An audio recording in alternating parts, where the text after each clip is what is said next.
Materi yang akan saya uraikan pada bab akhlak tercela yang pertama ada nifak, keras hati, dan hodap. Apa sih nifak, keras hati, dan godap itu? Kita simak yuk penjelasannya. Nifak atau istilah lainnya adalah bermuka dua dan secara etimologi berasal dari salah satu lubang tempat keluarnya yarbu atau hewan sejenis tikus dari sarangnya, dimana jika ia dicari dari lubang yang satu maka ia akan keluar dari lubang yang lain. Nifak secara bahasa berarti ketidaksamaan antara lahir dan batin. Macam-macam perilaku nifak terbagi menjadi dua. Yang pertama ada nifak amali dan yang kedua ada nifak itikodi.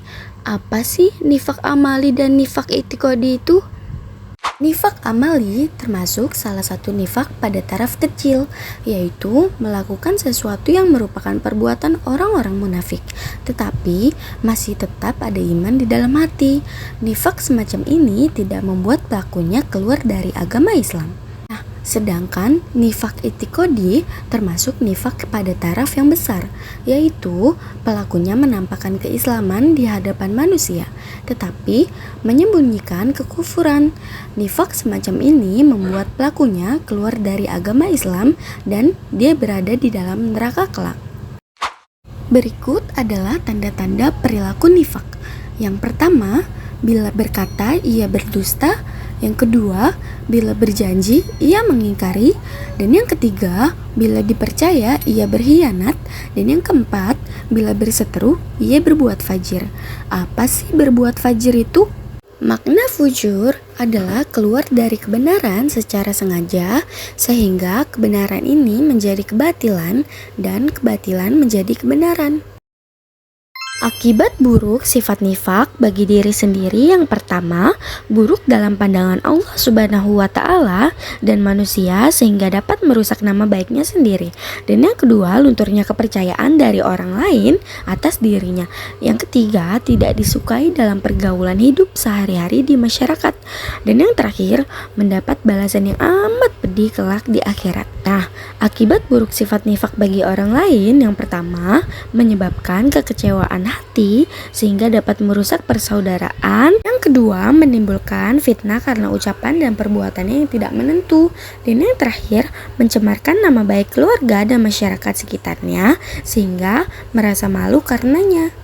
Keras hati secara bahasa artinya padat, kuat, dan tidak mudah berubah bentuknya atau tidak mudah pecah. Keras hati juga berarti tidak akan berhenti bekerja sebelum yang dicita-citakannya tercapai. Dan secara istilah, keras hati dimaknai sebagai sikap tegas atau pandangan atau keinginan yang tidak mau kompromi terhadap berbagai hal yang berada di luar keinginan ataupun harapannya.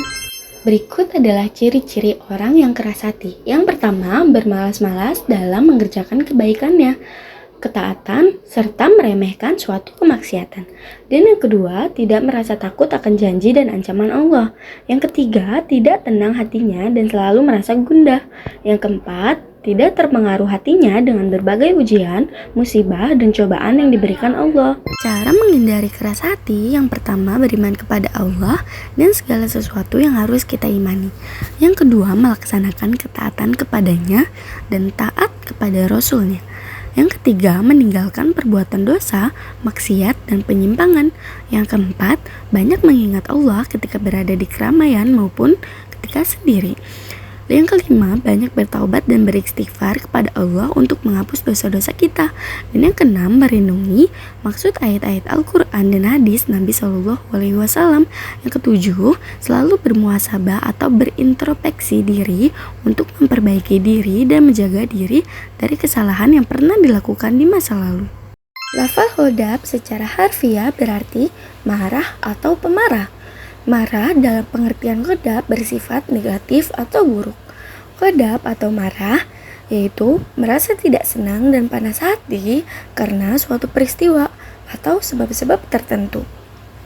Marah secara umum menyebabkan terganggunya aktualisasi diri di dalam kehidupan kita. Dan sebagaimana yang disebutkan dalam hadis, inna wudoba min syaitani wa inna syaiton hulika min nari wa inna matudfa'u naru bil ma'i fa'iza Qadiba ahadukum falyatawaddo, yang artinya sesungguhnya amarah itu datangnya dari setan dan setan diciptakan dari api. Api akan padam dengan air. Apabila salah seorang dari kalian marah, hendaknya berwudu. Hadis riwayat Abu Daud. Dan cara menghindari perilaku ghadab dengan meredam rasa amarah dengan cara menahan diri, meredam rasa amarah dengan cara beristighfar, meredam rasa marah dengan cara membaca ta'awudz, meredam rasa amarah dengan berwudu, dan meredam rasa amarah dengan cara mengubah posisi. Jika kita sedang marah dalam keadaan berdiri, maka hendaklah duduk. Kalau tidak reda juga, maka hendaklah berbaring. Sekian penjelasan yang saya sampaikan dalam bab akhlak tercela. Kurang lebihnya mohon dimaafkan. Wassalamualaikum warahmatullahi wabarakatuh.